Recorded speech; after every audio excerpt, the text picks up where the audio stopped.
la caída del Imperio Romano en Occidente, ¿cómo se organizaron las regiones? Lo que siempre decimos es que hubo una fragmentación y el mapa nos muestra precisamente eso. La división de los diferentes territorios que pertenecían al imperio y que ahora van a organizarse política, social y económicamente en diversos reinos, los cuales globalmente vamos a llamar reinos romanos germánicos. Ahora, como venimos diciendo desde el principio del cursado, los procesos históricos no suceden de la noche a la mañana. Y los reinos romanos germánicos son consecuencia, entre otras cosas, de las llamadas invasiones bárbaras de los germanos. En la bibliografía ustedes van a encontrar que se hablan de 3 momentos en la relación entre los romanos y los pueblos germánicos. El primer momento es el momento de la conquista y colonización romana, en el que las guerras entre ambos grupos formaron parte de la creación de fronteras fijas y estables por parte del Imperio Romano. En ese periodo de tiempo, los diversos pueblos se encontraban en procesos de búsquedas de tierras para colonizar. Luego tenemos una segunda etapa, la etapa de las migraciones de las poblaciones germanas a las provincias imperiales. Se trata de movimientos conformados por hombres, mujeres y niños que pretendían asentarse al servicio del imperio. Esto ocurrió esencialmente durante los siglos II al IV. En ese tiempo fue que se intensificaron las relaciones diplomáticas y comerciales y encontramos grupos guerreros estrechamente ligados en relaciones de amistad, amicitia, hospitalidad, hospitalitas y clientelaje, clientelae, con la población romana. Finalmente tenemos un tercer periodo, el de las invasiones violentas.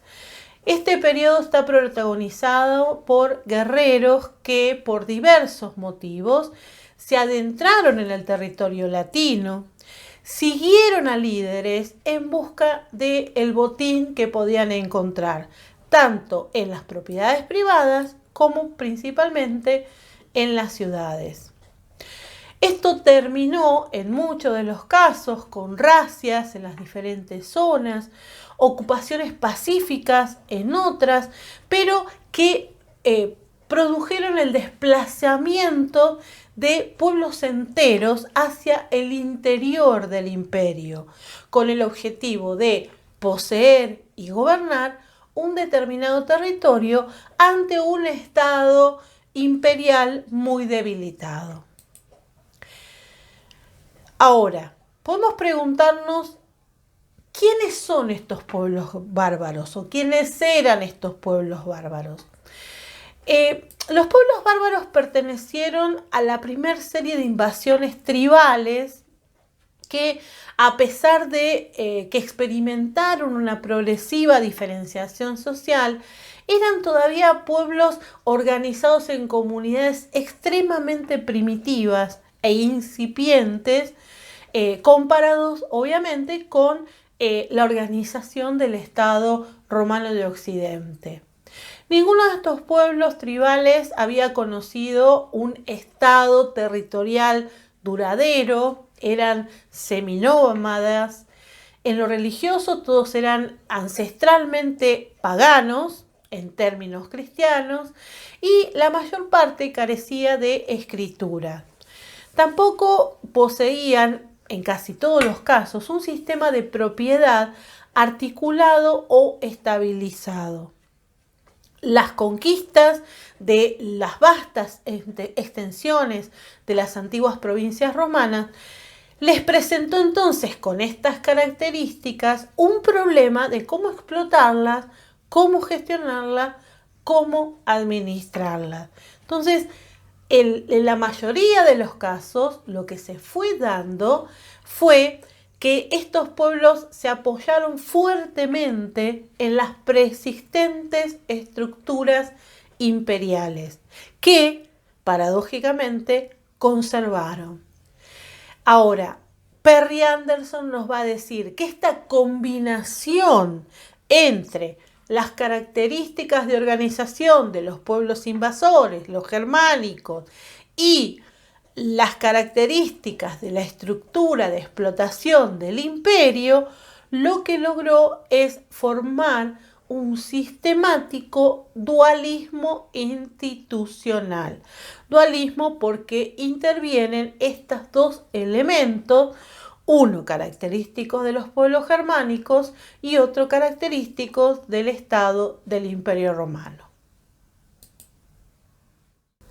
Entonces, arribamos a la segunda mitad del siglo V, luego de la caída del imperio, con la conformación de distintos reinos que, más allá de la autonomía que expresaban o manifestaban, continuaban reconociendo la autoridad imperial asentada en Constantinopla, es decir, reconocían al emperador del Imperio Romano de Oriente, no como un emperador propio en todos los casos, sino como una figura con la cual tuvieron relaciones, plantearon alianzas, etc.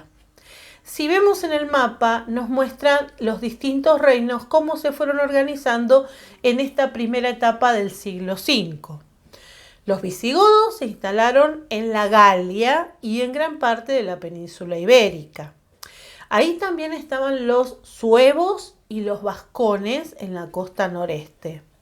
En el norte de la Galia se disputaban el territorio los francos, que estaban flanqueados al este por los burgundios y alamanes, mientras que en Italia se habían ubicado los ostrogodos.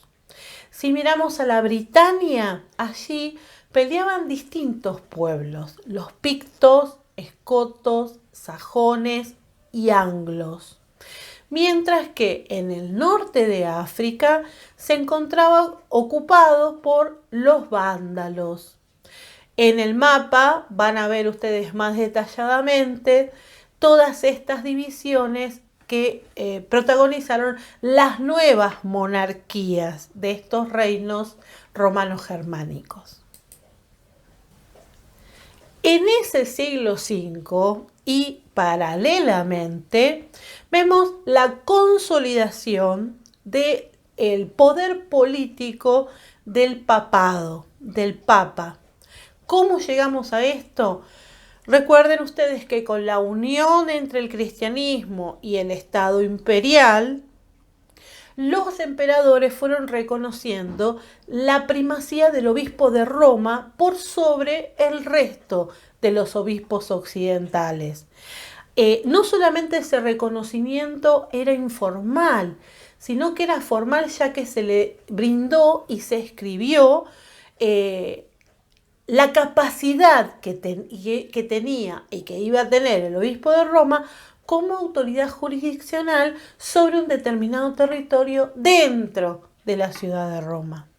Entonces, a partir del 476, cuando cae el imperio, la Iglesia en Roma lo que va a hacer es asumir funciones imperiales. Ese obispo romano, que estaba por sobre el resto, va a asumir funciones imperiales y va a ser quien organice las diferentes diócesis, las diferentes estructuras de la Iglesia cristiana, siguiendo el modelo civil del caído Estado imperial.